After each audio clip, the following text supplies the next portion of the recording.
अस्सलाम वालेकुम। ड्रामा से बड़े भैया की आने वाली साहब बहुत दिलचस्प होती जा रही हैं। जोया को अरसलान के साथ देख के वानिया भड़क उठती है और फ़ौरन जोया से लड़ना शुरू कर देती है और उसे कहती है अभी तुम दोनों की मंगनी हुई है, निकाह नहीं हुआ। तुम लोग इस तरह एक दूसरे के साथ फिरोगे तो लोगों को बातें बनाने का मौका मिलेगा और वो हमें बातें बनाएंगे, हमें ही जवाब देना पड़ेगा। जोया को उसकी बातें सुन के बड़ा गुस्सा आता है। वो आगे से कहती है कि ये बाहर के लोग हैं, ये हमें खाने को नहीं देते, हम अपनी खुद ही मेहनत से कमाते हैं और खाते हैं।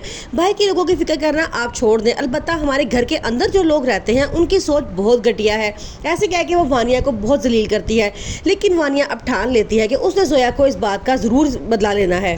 वानिया अपने आप से वादा करती है कि जोया को तो मैं देख लूंगी, पहले मैं बाकी घर वालों से निपट लूँ, फिर मैं इस छोटी की बारी लेकर आऊंगी। कबीर किसी काम के सिलसिले में आउट ऑफ सिटी चला जाता है। वो मैविश से कहता है कि शीबा को कुछ दिनों के लिए अपने पास बुलाना, तुम्हारा दिल बहल जाएगा।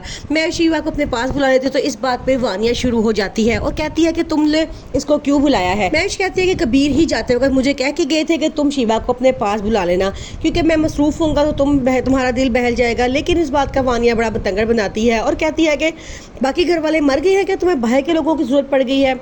आगे से वो कहती है कि बाकी घर वालों की अपनी अपनी मसरूफियात है, जोया ज़्यादातर मेरे साथ होती है, तो जोया के पेपर हो रहे हैं इसलिए मैं नहीं चाहती कि मैं उसको डिस्टर्ब करूं, इसलिए मैंने शिवा को बुला लिया। क्या किसी को कोई इतराज़ है?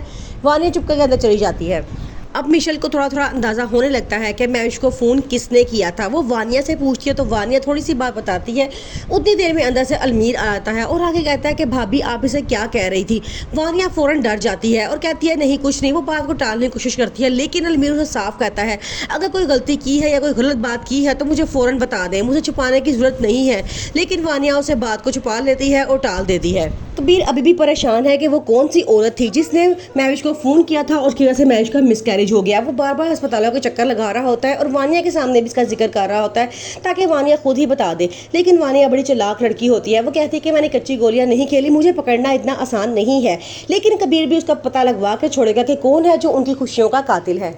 फरीहा की नाराज़गी ख़त्म करने के लिए कबीर अब एक अच्छी खासी रकम शुएब के अकाउंट में जमा करवाता है, जो शुएब अपनी बीवी को बिल्कुल भी नहीं बताता, बल्कि उसे कहता है कि भाई ने पैसे भेजे थे और मैंने उनको वापस कर दिए हैं। और एक झूठी रसीद बनवाता है और फरीहा को दिखा देता है और कहता है कि अब मैं सोचा है कि मैंने खुद मेहनत करनी है और अपने पैसे खुद कमाने हैं और तुम्हें हमारी बेटी को अच्छी ज़िंदगी देनी है। फरीहा ये सुनती है तो बड़ा खुश हो जाती है और कहती है ठीक है, अब हम किसी का एहसान नहीं लेंगे। वो ये समझ रही होती है कि शायद उसका हस्बैंड ठीक हो चुका है, लेकिन ऐसा नहीं होता। शुएब अभी भी उसे धोखे में रख के बड़े भैया से पैसे ले रहा होता है और इस बात का उसे नहीं पता होता।